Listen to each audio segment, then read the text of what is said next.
വരുന്ന നിയമസഭാ തെരഞ്ഞെടുപ്പിലും കോട്ടാങ്ങൽ മാതൃകയിൽ CPM-വുമായി സഖ്യം തുടരാൻ തയ്യാറെന്ന് ആവർത്തിച്ച് SDPI. പത്തനംതിട്ടയിലെ കോട്ടാങ്ങൽ ഗ്രാമപഞ്ചായത്തിൽ കഴിഞ്ഞ 5 വർഷം CPM ഭരിച്ചത് തങ്ങളുടെ പിന്തുണയിലാണെന്നും SDPI സംസ്ഥാന പ്രസിഡന്റ് CPA ലത്തീഫ് പറഞ്ഞു. കോട്ടയങ്ങൾ ഒരു സീറ്റുള്ള 3 സീറ്റാക്കി മാറിയിട്ടുണ്ട്. BJP-ക്ക് 5ഉം LDF-ന് 4ഉം ഞങ്ങൾക്ക് 3 സീറ്റുണ്ട്. അവിടെ ഞങ്ങൾ എന്തായാലും ഒരു നിലപാടെടുക്കും. അതിന് സ്വീകരിക്കാൻ തയ്യാറാണെങ്കിൽ ഞങ്ങൾക്ക് അതിൽ സന്തോഷമേ ഉള്ളൂ. കാരണം BJP-യെ മാറ്റി നിർത്തിക്കൊണ്ടൊരു പുതിയ അവിടെ ഒരു ഭരണസ്ഥിതി വരുന്നതിന് ഞങ്ങൾക്ക് സന്തോഷമേ ഉള്ളൂ. ആ നിലപാടുകൾ സ്വീകരിക്കും.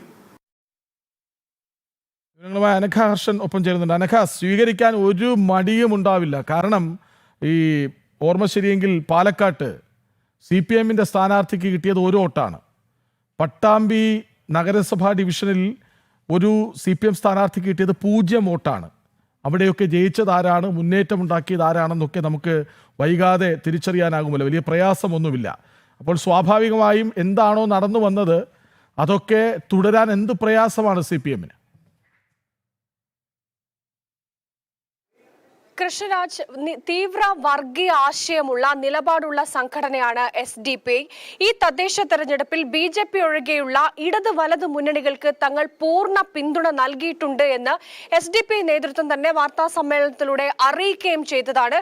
കഴിഞ്ഞ ദിവസം നടത്തിയ വാർത്താ സമ്മേളനത്തിലും SDPI നേതൃത്വം ഒരു സൂചന നൽകുന്നുണ്ട്. അതായത് വരാനിരിക്കുന്ന നിയമസഭാ തെരഞ്ഞെടുപ്പിലും തങ്ങളുടെ പിന്തുണ അത് CPM-നായിരിക്കും എന്നുകൂടി അദ്ദേഹം ഒരു സൂചന SDPI നേതൃത്വം നൽകുന്നുണ്ട് എന്നുള്ളതാണ്. കഴിഞ്ഞ 5 വർഷവും കോട്ടാങ്ങലിൽ CPM-നെ പിന്തുണച്ചത് SDPI ആണ്. തങ്ങളുടെ പിന്തുണയിലാണ് കോട്ടാങ്ങലിൽ CPM ഭരിച്ചത് എന്നുകൂടി SDPM നേതൃത്വം വ്യക്തമാക്കുന്നുണ്ട് എന്നുള്ളതാണ്. കോട്ടാങ്ങലിൽ 2020-ൽ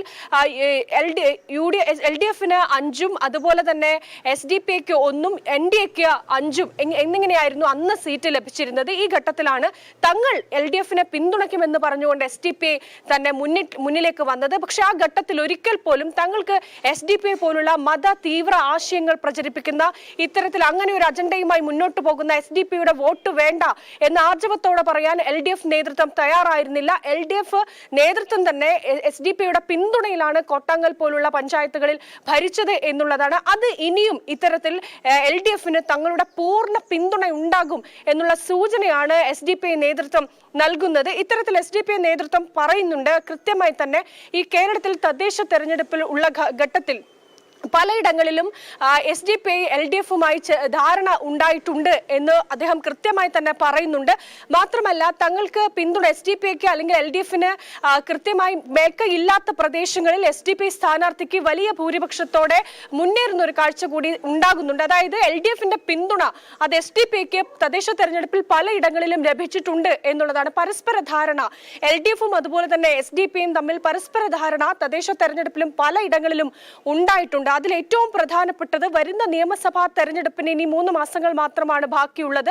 അതിനു മുന്നോടി തന്നെ SDPI നേതൃത്വം വ്യക്തമാക്കുകയാണ് തങ്ങൾക്ക് CPM-വുമായി LDF-വുമായി കൈപിടിക്കാൻ കൈകോർക്കാൻ ഇനി അങ്ങോട്ടും ഒരു പ്രയാസവുമില്ല. തങ്ങളുടെ പൂർണ്ണ പിന്തുണ LDF-ന് ഉണ്ടാകും എന്നുള്ളൊരു സൂചനയാണ് SDPI നേതൃത്വം നൽകിയിരിക്കുന്നത്. പക്ഷേ SDPI നേതൃത്വം പറയുന്ന മറ്റൊരു കാര്യമുണ്ട്. ഈ UDF ജമാഅത്തെ ഇസ്ലാമിയുടെ പിന്തുണയിലാണ് തദ്ദേശ തെരഞ്ഞെടുപ്പിനെ നേരിടുന്നത് എങ്കിൽ തങ്ങൾ LDF-നെയാണ് പിന്തുണ എന്ന് പറയാൻ ഒരു മടിയും SDPI കാണിക്കുന്നില്ല. പക്ഷേ CPM-ന്റെ നേതൃത്വം പലപ്പോഴും SDPI അതുപോലെ ജമാഅത്തെ ഇസ്ലാമി പോലുള്ള തീവ്ര വർഗീയ ആശയങ്ങൾ പ്രചരിപ്പിക്കുന്നവരുടെ വോട്ട് തങ്ങൾക്ക് വേണ്ട എന്ന് പറയുന്നുണ്ട്. മുഖ്യമന്ത്രി പോലും ഇത് ആവർത്തിക്കുന്നുണ്ട്. പക്ഷെ അവരൊക്കെ ഇത് ആവർത്തിക്കുമ്പോൾ പോലും പരസ്യമായി കേരളത്തിൽ പല ഇടങ്ങളിലും SDPI-യുടെ പിന്തുണയിലാണ് LDF മുന്നോട്ട് പോകുന്നത് എന്നുള്ളതാണ്. മറ്റൊന്ന് ഏറ്റവും പ്രധാനപ്പെട്ട കാര്യം, ഈ തദ്ദേശ തെരഞ്ഞെടുപ്പിൽ കോഴിക്കോട്ട് അല്ലെങ്കിൽ കേരളത്തിന്റെ വിവിധ ഇടങ്ങളിൽ 16 സ്ഥലങ്ങളിൽ ഈ ഇടത് വലത് മുന്നണികൾക്ക് കൃത്യമായി മേൽക്കൈ ഇല്ലാത്ത ഇടങ്ങളിൽ തങ്ങളുടെ അതായത് തങ്ങൾ തീരുമാനിക്കാം ആര് ഭരിക്കണം എന്നുള്ള നിലയിലേക്ക് SDPI വളർന്നു കഴിഞ്ഞു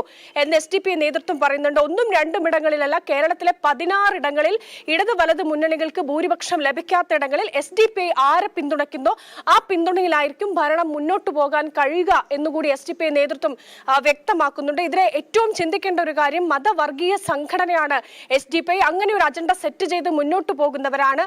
അവരാണ് ഇത്തരത്തിൽ 16 ഇടങ്ങളിൽ SDPI പിന്തുണയുടെ ഭരണം നിലനിർത്താൻ ഇതൊക്കെ മറച്ചു പിടിക്കാനാണ് ഒരുപക്ഷെ ഇന്നലെ തന്നെ MV ഗോവിന്ദൻ വാർത്താ സമ്മേളനം നടത്തി പറഞ്ഞത് UDF-ഉം BJP-യും ഒക്കെ ധാരണയിലാണ്, അല്ലെങ്കിൽ SDPI പോലുള്ള സംഘടനകളുടെ പിന്തുണ വാങ്ങിയാണ് അവരൊക്കെ ജയിച്ചു വന്നത് എന്ന തരത്തിലുള്ള പരാമർശങ്ങളൊക്കെ നടത്തുന്നത് അണിയറയിൽ ഇത്തരം നീക്കങ്ങൾ നടത്തുന്നത് കൊണ്ടാണ്.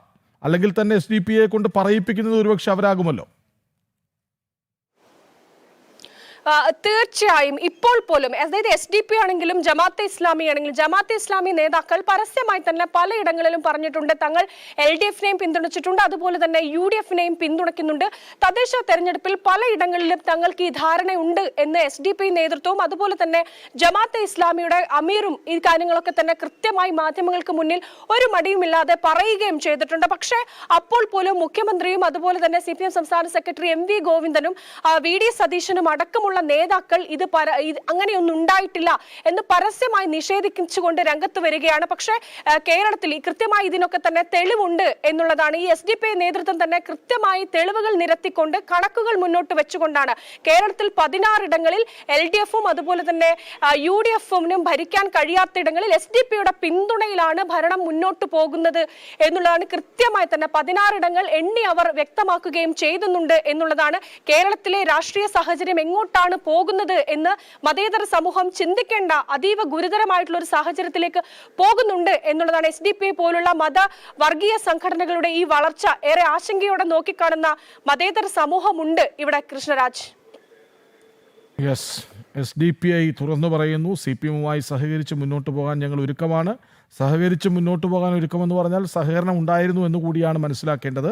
വിവരങ്ങൾ നൽകുകയായിരുന്നു അനഘ ഹർഷൻ.